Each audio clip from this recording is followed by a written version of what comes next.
Y'all. One shoe, Miss Lilli Lewis. Whoa, hang on, girl. Welcome to the Women's Show, and that was the impeccable voice and sound of Miss Lilli Lewis, otherwise known as Folk Rock Diva, with two songs from her new EP, Americana. That was just released in October 29th, and we started our program with Wrecking Ball, and you just heard One Shoe, and I can hear you there on the line. You there, Miss Lewis? I am here. How are you doing, Miss Twilight? I'm awesome. Happy New Year.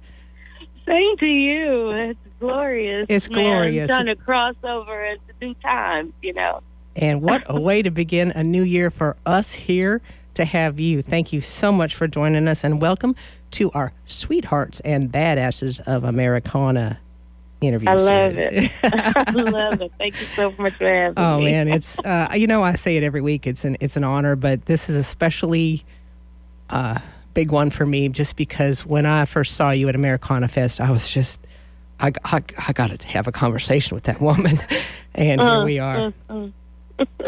Before we dive into your album, we here during this program like to showcase artists that maybe everybody don't know about, and I know. I'd like to just kind of like outline a little brief introduction of just some of the many things, many hats that you wear, and then we can dive into Americana. Does that sound all right? That sounds great. Awesome. Let's do it. You are VP and head of A&R at Louisiana Red Hot Records. Your bands include the Lilli Lewis Project and the Shiz.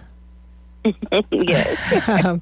The Folk Alliance International, you were delegate for their global music match and involved with I don't know how many panels, including the Thriving Roots Conference and Committing to Conversation. You were a panelist at the Americana Fest for the Black Opry and Broken Black Circle. Spearheaded the Black Opry Fest this fall. Helped produce the Country Soul Phone Book. You are powerful advocate and activist for the marginalized, whether it be the LGBTQIA plus, Black, Indigenous people of color, and you also fight against fat phobia. You've been invited to perform as part of the Kennedy Center's New Orleans Voices on Social Justice concert with Shakondra Icon Sibley and trumpeter Ashlyn Parker. Man, you're a busy girl. Try to be. Gotta be. Keep on moving. Let's just jump right into Americana. From what I've read, it's gotten some awesome reception from Rolling Stone magazine, citing Copper John as one of the songs you need to know. Was it NPR top 10 albums of the week? How are you feeling about getting that out and your reception? I have to say, I've been doing this a long time, and I've sort of divorced myself from being too hung up on the reception. But I made this album specifically for me in reviewing a lot of the music that I'd made. You make a record, you're going to listen to it more than everybody else, right? And I was looking at all the records, and I was like, I don't have a record that I want to listen to right now. When the pandemic first fell on, I could barely sing. I think a lot of musicians that I talked to were kind of winded. Like, what does our music mean when the world is falling apart in this way? With this silent killer that's kind of, threatening us all. And we just were feeling kind of winded, and I didn't have a record that I wanted to listen to while we were all going through it together. So I made this record really, really for me. And so the fact that it's gotten such incredibly warm reception, from some listeners that I've admired, for the duration of my career, really means a lot to me. It's like they say, take care of yourself and you're taking care of everybody else along the way. Sometimes that proves to be true. And I feel like that's kind of what happened with this record. Sounds like it was very validating. Like you already knew, like you said, you did it for yourself, but to have that acknowledgement from others has to be uplifting. Yeah, I mean, you get a little bit of hope that maybe something's getting out there. Maybe it's more than 6 people this time. Well, we're going to be a whole lot more now because we've been amplifying it here, and we hope that we want to support as much as we can. That I want to acknowledge also the number of musicians and the talent that you have brought together. Could you kind of run down who's included and how that you said you made it for yourself, kind of the making of Americana? Well, yeah, you're right. There's an awful lot of musicians on there, and that's partly because my full band, which we refer to here as the Lilli Lewis Project, is more of we call ourselves a cult of radical decency. It's more just like a huge family of musicians who come together, to make the music happen. I have a core group that's more of an R&B jazz project, but everybody plays all kinds of music. And so, I drew on that family when we first started it out. So, like Gina Forsyth was one of the first calls I made. She has covered one of my tunes. I've covered one of hers, and we've, she's just one of my favorite musicians in Louisiana. I'll just say the whole family. And I felt like if I could get Gina to bless the record, then it would help the record stay honest and true. And so Gina's all over the place. And then my core guys are on there. And then the other call that I made right away was to Mark Bingham, who's my co-producer. We had already done 2 albums together in basically 2 years.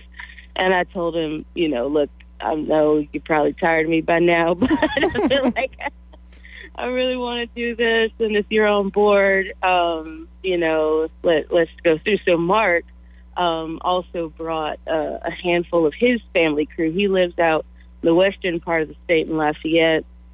He's really involved with Louis Michaud, Lost Bayou Ramblers, Michaud Melody Makers. There's a whole beautiful scene, another collective of musicians out west. That includes people like Brian Weber, who play a lot of bass on this record. Like Kirkland's on there. I'm trying to think of who all. We got Doug Ballot, who's probably kind of the most, they like say famous musicians on the record because he plays with everybody from Charlie Hunter to, who knows. But it wasn't about the names. It was about everybody was just like, generous and kind and sweet and just giving of their time and attention and presence. And then for singers, I got people from really all over the country. I got a local singer-songwriter who I just think is stunning. She's like a new Carole King. Michaela Brown is singing some backup on it. And then Kashana Armstrong, who I guess she goes by Kashana now, but she's based in Nashville. And she's another incredible activist who does work where, she goes into prisons and, all kinds of other environments and helps people turn their stories into song. I think her organization is called yoursong.org, but she's a phenomenal musician, sings with Adia Victoria. But anyway, so they helped me start out the record.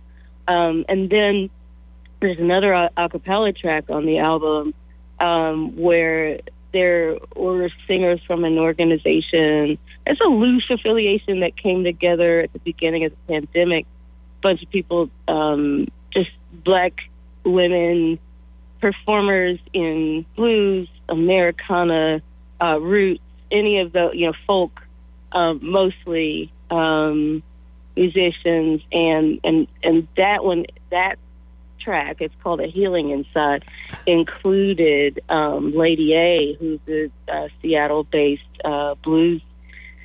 I mean, when you've been in the business self-made for 30 years, that to me is just fundamentally legendary. So wow, yeah. Seattle blues legend, she's on there, singing these, but just there's really just these just extraordinary, humble, kind, beautiful hearts that lent themselves to the record. And I I feel like the stories are more important than the names. But if you want me to list off the names, I can try to do that too. Yeah, no, I think and the music too, because actually I have "Healing Inside" lined up as one of our closing tracks because it really struck me, and it's so beautiful, top to bottom. The album is well, and the title. Where did you come up with that title? Well, people say I'm an activist for the marginalized, but really what I am is a humanist who really loves people. Like, I love everybody, and I want everybody to feel safe and healthy. And there are some communities in our country that are more vulnerable than others, but I want the same thing for those people as I want for those who may not be as vulnerable. Like, I want us all to feel safe, living an uplifted life, and being in pursuit of that, and not really, meeting artificial barriers whenever possible. And so, a lot of my focus tends to be on marginalized voices, but that's all because I'm trying to get everybody on the same turf. You know what I mean? Right. So in doing that, it's like I have a joke with my friend Marcus Dowling that this is the record where I came out as black. Like, it's the first time I said to everybody, hey, yo, actually I'm black. So the things that y'all be talking about, they matter to me. It's like, because, you spend so much time trying to belong in spaces where you realize that the other people around you are not trying as hard as you are to belong. And it's like, well, so I gotta just come clean and let people know that there are lots of things on my heart, and as I kind of became more publicly vocal about that, I got a lot of pushback from folks in the Americana and folk community saying, well, Lilli, aren't we all just people, and aren't you being divisive by speaking out as a Black American? I actually call myself an intersectional American because I'm a lot of things, but but aren't you, being divisive by calling any attention to that? And I'm like, actually, no. The fact that I'm Black doesn't make me any less American, any less invested in the country, any less invested in the well-being of everybody who is occupying space here. And we can't pretend like we're not occupying space, because we are. So I felt compelled to just claim that. And I realized that I felt like other people telling me what was American and what was not, or what was Americana and what was not. There's a parallel experience there. And I was like, well, who are you to decide? Mm-hmm. Like, what's Americana on one side of the track is not necessarily Americana on the other side of the track. And since I've spent most of my life living on more than one side of the track, I thought it'd be kind of cool to both show what that looks like in the two communities I'm most, intimate with, the Black community and the white community, and then also show, what precipitates out of me naturally, having been influenced and informed and inspired by both sides of the track, Right. And so some of the songs I say are just, just me, my language. Like Fly is one of them, or Every Day. That's how I think, But then there are other tracks like of course Copper John, which came into my mind after I fell in love with Eliza Gilkison's music, mm-hmm. or the one that was playing when we started, One Shoe, that's like straight up what it felt like. That's a story that came when I was living in Atlanta, and that's what it felt like, playing in the clubs in Atlanta. It's just like kind of vibey, and so I think it was fundamentally integrating for me to bring those worlds together unapologetically, and I felt like, in the name of being fundamentally integrating, let's keep the title simple. Let's just call it what it is. You know, these are stories that came to me and my experiences as an American. So. Beautifully said. It strikes me when you mentioned Marcus Dowling, and as I understand, he hosted the little Black Opry house there during Americana Fest. And right. To me, there's a huge significance to the. I want to acknowledge, right, as one who follows music, to become newly aware of Rissy Palmer's Color Me Country podcast, right? Success of Amethyst Kaya, and oh my goodness, Allison Russell being in People magazine. That's pretty huge. And I don't think what was said in that panel, it really struck me was that, hey y'all, we've been around. We've been around a while, and now you just go ahead. Yeah, I love that you bring that up, because when we came together for the first Americana Music Association panel in October of 2020, backstage it was me, Reb Siku, Dia Victoria, Kamara Thomas. Marcus was the host. At the time, Marcus wasn't even out as a fan of country and Americana. He was a hip hop and EDM journalist, right? Uh-huh. And people knew on the down low that he was that his real love was country music, and so he was invited to do this thing. And we're backstage going, "Whoa! We're here! We're not alone!" And we all had so many experiences that mutually resonated, that co-resonated, because we had been working in a paradigm where we've gotten the feeling that there is only one. There can be only one at any given time, and the rest of us had to kind of sit in the back lines and be invisible. And it's just a really kind of surreal experience as an artist when you just want to play music, And so, you fast forward almost a year, and you see the Black Opry House at Americana Fest, which is just a magnet for all tiers of musicians doing this. Whether you're starting out and you just have a couple of songs, or Brittany Spencer, I don't think Allison made it that time, but she's made it clear she's not going to miss the next opportunity. Yes. And just, Reese was there, just to have this whole community, at least three generations, 4 decades or more worth of Black musicians who are deeply invested in country and Americana. 30, 40, 50 people at a time, and people just passing the guitar. And it's I had been saying it, for years. I feel like I've been a proselytizer about this for a long time. And just to see it in the flesh was an amazing thing. Yeah. Oh.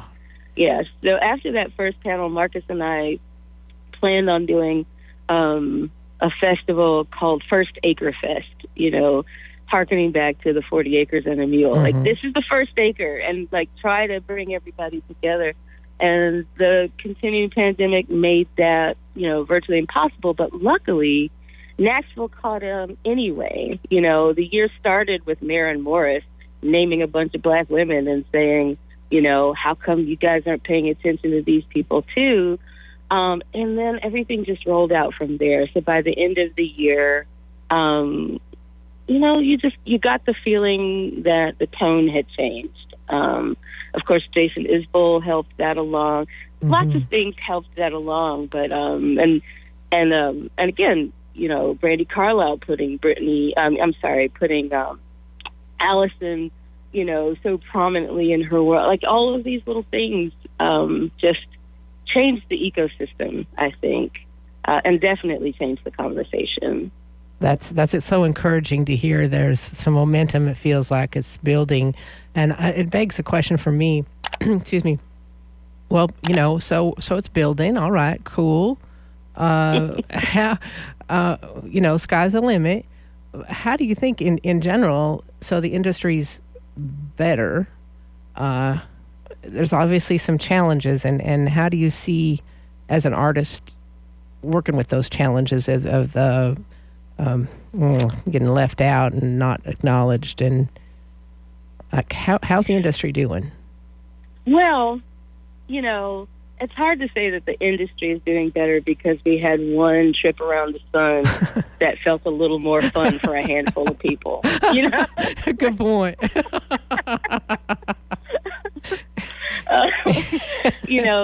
And there are certainly systemic issues that would prevent it from really showing up as a healthy thing.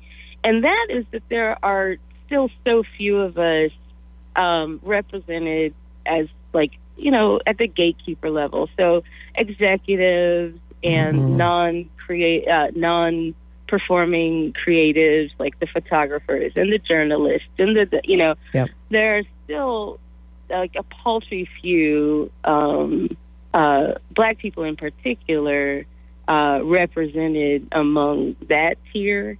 And so I definitely feel like, that piece probably needs more direct confrontation because I'll be honest, this country has always loved the music of Black people.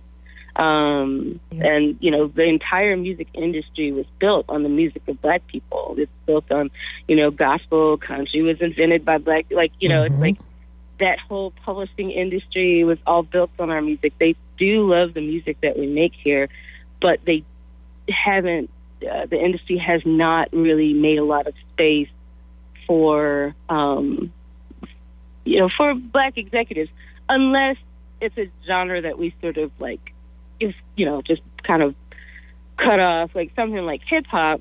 But even there, the executives are often also not us. It's still, you still have just a handful, probably literally a handful of executives working even in that realm. And so it's important for us to really kind of pay attention to that and what some of the underlying motivations for that might be. We kind of have to be willing to confront the ways in which the gatekeeper culture can morph and manipulate the definitions and the purposes of genre, and even ownership, and how the music gets exploited. And I don't mean that in a negative way. I mean that when the music gets iterated, that's how the income is generated. And, and if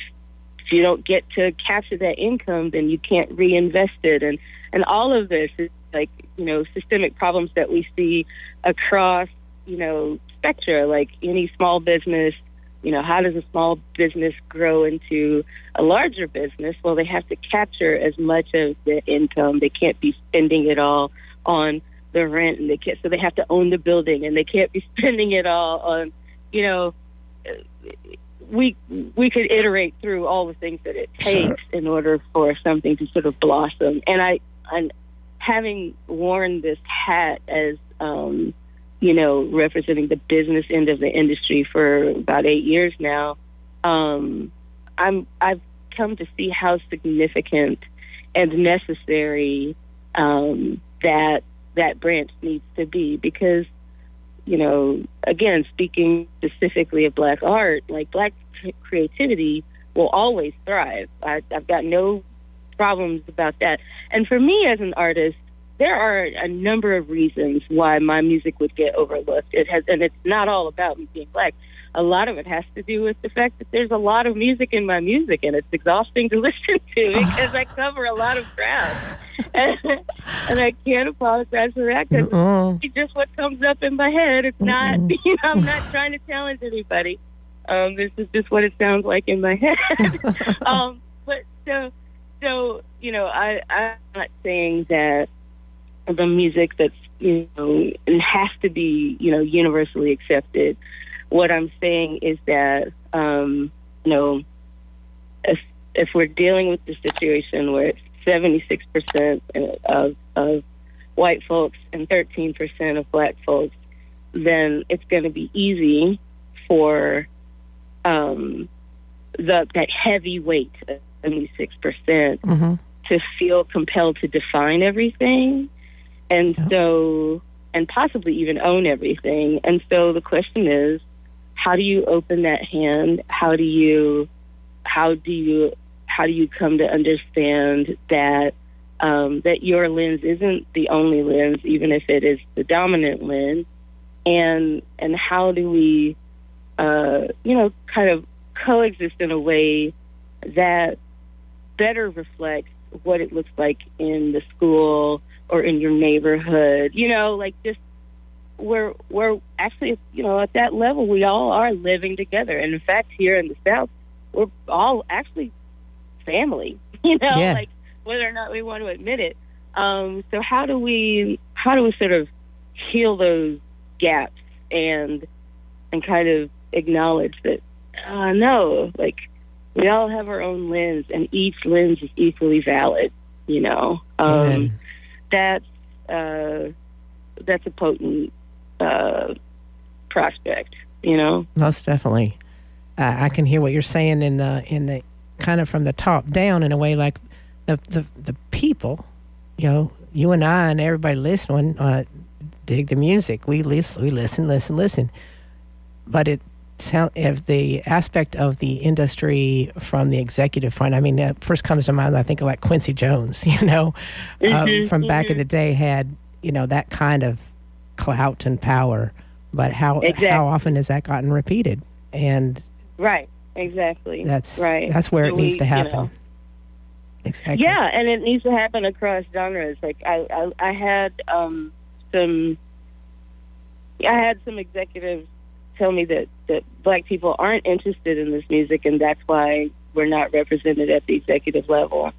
And I'm hoping that the current movement and the attention that, this kind of show, or that Julie Hyde's work with NPR, I'm hoping that helps reveal you're off on that. You're off on that assessment. Yeah. We're making great music. We're invested. We're passionate. Mark has spent his own money on Black Opry House. I spent my own money on Black Opry Fest. We will invest whatever we have, right, into the health of this ecosystem. Yeah. Beautiful. I want to, I have lots I want to talk to you about, but I know one thing that would maybe help. Excuse me. In general. If you would speak a little bit about the Black Opry Fest, and I understand it took a little digging to find there was a show in New York and maybe in Memphis where it's like a touring company of Black artists. So and then one of the things that emerged, right? One of the things that emerged out of Black Opry House during Americana Fest was, once they all met each other and did their own song circle, there was this question of can't we move this around? Now, Marcus actually had that idea when he came to a music business conference in New Orleans at the end of August. He's just looking around. He's like, we should get a handful of our people together and just have a package that we send around the country. And the other two people there to watch him pontificate around this was Holly G, who's the founder of Black Opry, and myself. Mm-hmm.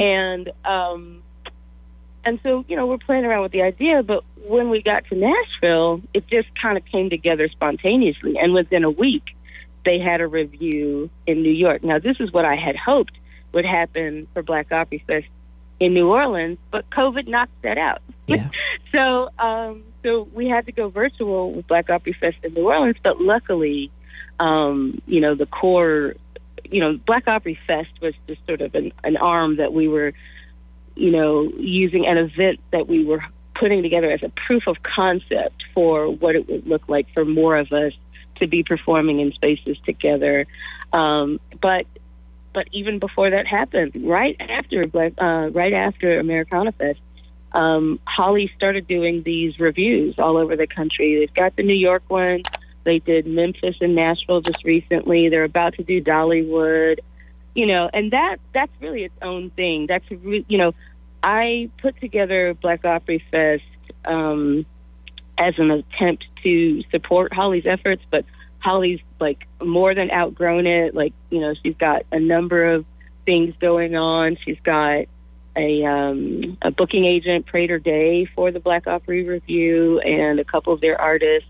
So it's like it's taken on a life of its own, and so who knows whether or not we'll need a Black Opry Fest now. We'll see, But I think right now what they're doing is they're sort of like planting seeds, wherever they can.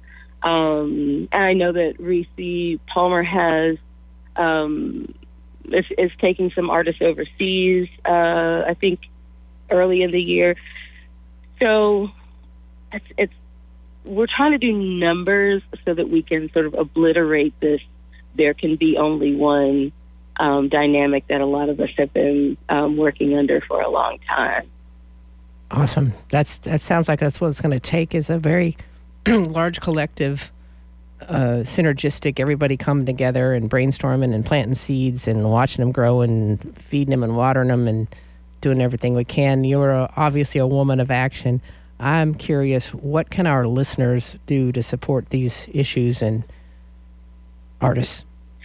Well, I might sound like a broken record, but it's buy the music anytime you can. Buy the music anytime you can and share it. What we know is that people have to see an artist's name. Well, we know that people have to see anything at least 7 times before it makes an imprint, right? Mm-hmm. And so absolutely share it, especially since a lot of these artists still are not being covered by the media, and that's really a function of everybody's Rolodex, right? So, if you have your own personal Rolodex, you have a platform which you're using, but not everybody has a platform in that way. But they've got their social media, and if they're ever moved by anything, share it. Buy it and share it, like as much as you can, and when it's possible, when things open up again, butts in the seats is a really, really big deal, because we are undershared, and so our presence isn't as visible. But that means that our tickets are undersold, and that means that we don't get invited back. So, like, this moment that we're having right now could disappear very quickly. In fact, we've seen a couple of iterations of that where every decade, it used to be every 20 years, now it's more like every 10 years, there's a little flurry and then it dissipates. But like this 12 to 18 months that we're working with right now is going to be critical. And so we need bodies in the seats. We need, social shares. We basically need every person who encounters us to do what the industry is not doing on our behalf, and just say, music is beautiful. I like it. I hope you do too. And honestly, that tier of that tier of sharing has never been beaten. That's every marketer's dream, right? Right. So that's where we got to go with it, and it'll be there.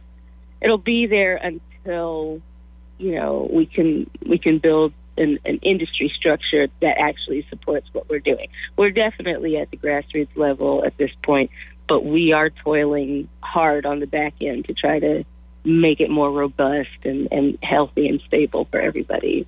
It's just beautiful efforts. I want to make sure that the listeners hear all that and amplify that go out and buy, share, sit in that seat, buy that ticket, go, when it's safe and all those things. But right. Do everything we can in our power. And we unfortunately do need to probably wrap it up. I want to put a little quick idea in here. This is KZUM Lincoln, KZUM HD. And then we cover that. And then and y'all are listening to Lilli Lewis, folk rock diva, here on a women's show in our Sweethearts and Badasses of Americana interview session. I would like to, I want to talk about orange music, and if you're a Blurred and all in New Orleans, there's so many things I'd like maybe to ask for part 2 at some point. Before we get to that, let's... Awesome. Can you set up... So I'd like to play, to close us out, A Healing Inside and Peace of Mind, 2 of my favorite tunes from Americana. If we don't mind setting up those songs for our listeners, as well as letting us know how we can follow you, the Black Opry Fest, stay in touch, support, and get them butts in the seat. Awesome.